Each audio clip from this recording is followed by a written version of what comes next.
नमस्कार, आप सभी का स्वागत है जम्मू लिंक्स न्यूज में और मैं हूं विशाल शर्मा। राजौरी के बद्दल इलाके से जो कि कोटरंका सब डिवीजन में पड़ता है, वहां पर हो रही रहस्यमयी मौतों पर अभी भी प्रशासन के पास कुछ पुख्ता जो नतीजा है वो नहीं निकला है। लेकिन अनफॉर्चुनेट ये है कि कल एक और मौत जो है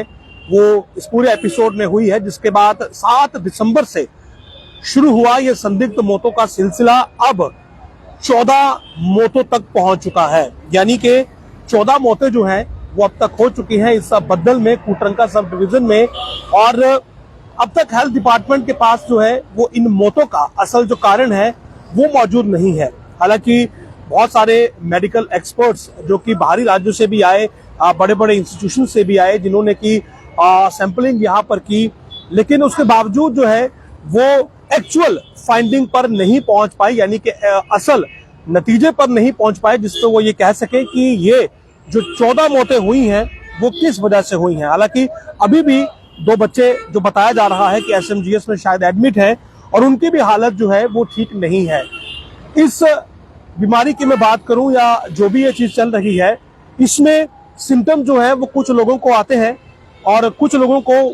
2 दिन के बाद आएंगे। यानी कि जो एक परिवार इसकी चपेट में आता है तो परिवार के कुछ सदस्य जो है वो पहले उनमें सिम्टम आते हैं, कुछ में बाद में आते हैं और मौतों का सिलसिला जो है वो रुकने का नाम नहीं लेता है। तो पहली तो खबर ये है कि इस मिस्टीरियस डेथ एपिसोड में अब 14 मौतें जो है वो टोटल हो चुकी हैं। और दूसरी खबर ये है कि चीफ सेक्रेटरी अटल डुल्लू ने कल इस पूरे मामले पर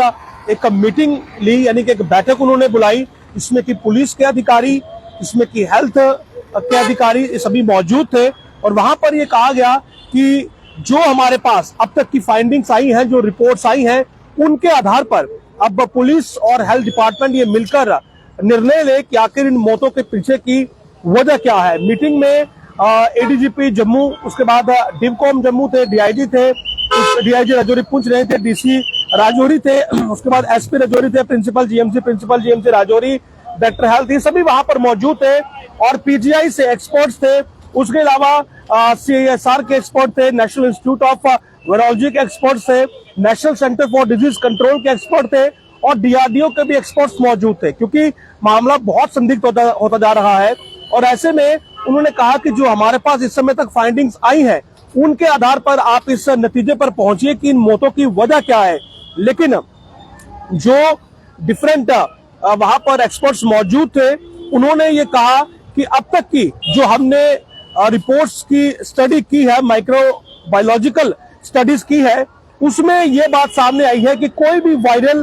बैक्टीरियल और माइक्रोबायोलॉजिकल इन्फेक्शन जो है वो इन मौतों का कारण नहीं है। यानी कि अगर आप कहें कि कोई इन्फेक्शन इन लोगों को हुई है, माइक्रोबायल इन्फेक्शन नहीं है, कोई बैक्टीरियल इन्फेक्शन नहीं है और कोई वायरल इन्फेक्शन भी नहीं है, तो सवाल ये उठता है कि आखिर ये मौतें क्यों हुई है। उन्होंने ये कहा कि ये पूरा मामला लोकलाइज लग रहा है और कोई एपिडेमिकोलॉजिकल लिंकेज यहाँ पर लग रहा है, यानी कि एपिडेमिक महामारी का कोई यहाँ पर संदेह हो रहा है और ये लोकलाइज है, यानी कि उसी क्षेत्र तक सीमित है। लेकिन जो एक पहले इसमें संशय था कि वायरल, बैक्टीरियल या माइक्रोबियल इन्फेक्शन हो, तो वैसा कुछ नहीं है। ये कुछ महामारी के संकेत इसमें मिल रहे हैं, लेकिन पूरी तरह से अभी इस बात की पुष्टि नहीं हो पाई कि आखिर ये पूरा मामला है क्या और कैसे ये 14 मौतें अब तक हुई हैं। क्योंकि 7 दिसंबर से ये सिलसिला शुरू हुआ था और उसके बाद से ही लगातार जो है ये वहां से रिपोर्ट्स आती रही कि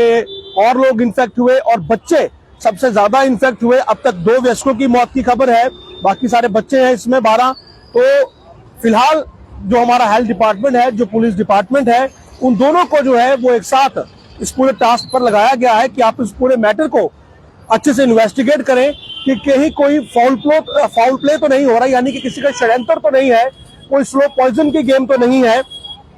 लेकिन अनफॉर्चुनेट है कि इस सब के बीच एक और मौत कल हुई और जो अब तक की एक्सपर्ट्स ने रिपोर्ट दी है उसके मुताबिक उन्होंने ये साफ कर दिया है कि कोई वायरल, बैक्टीरियल या माइक्रोबियल इन्फेक्शन नहीं पाई गई है और ये एक लोकलाइज्ड एपिडेमिक महामारी लग रही है, इसके लिंक वैसे लग रहे हैं क्योंकि it was also given out that certain neurotoxins were found in the sample of the disease person which is further investigated to know more about it. तो कुछ न्यूरोटॉक्सिन जो है वो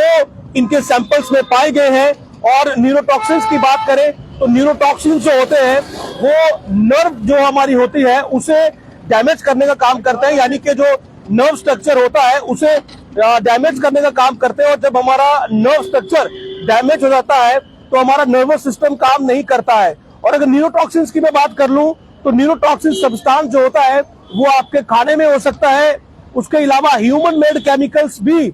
हो सकते हैं जिसमें आपका पेस्टिसाइड, स्नेक वेनम यानी कि सांप का जहर और हीरोइन, कोकीन जैसे ड्रग्स भी न्यूरोटॉक्सिन्स का काम में इस्तेमाल में लाए जा सकते हैं। यानी कि अगर न्यूरोटॉक्सिन्स है तो शायद ये जो फाउल प्ले षड्यंत्र की कहानी है ये इसमें फिट बैठ जाए। उसके अलावा भी कुछ और ऐसी चीजें हैं जिनसे कि न्यूरोटॉक्सिन प्रोड्यूस होता है, यानी कि न्यूरोटॉक्सिन्स की जो यहाँ पर अब थ्योरी दी जा रही है तो इसमें फाउल प्ले षड्यंत्र वाली बात कहीं ना कहीं सामने दिखती नजर आ रही है कि शायद ये कोई षड्यंत्र भी हो। लेकिन ओवरऑल अब तक कोई एक कंक्लूजन पर जो मेडिकल टीमें हैं वो नहीं पहुंची है। लेकिन अब चीफ सेक्रेटरी ने हेल्थ डिपार्टमेंट, स्वास्थ्य विभाग, मेडिकल एक्सपर्ट्स, माइक्रोबायोलॉजी एक्सपर्ट्स और पुलिस सभी को इकट्ठे करके ये कहा है कि इस पूरे मामले की आप अच्छे से पड़ताल करिए, क्योंकि ये संदिग्ध मौतें जो है ये दहशत का माहौल बना रही हैं, लोगों के अंदर खौफ है। हालांकि रैपिड सैंपलिंग जो है वो भी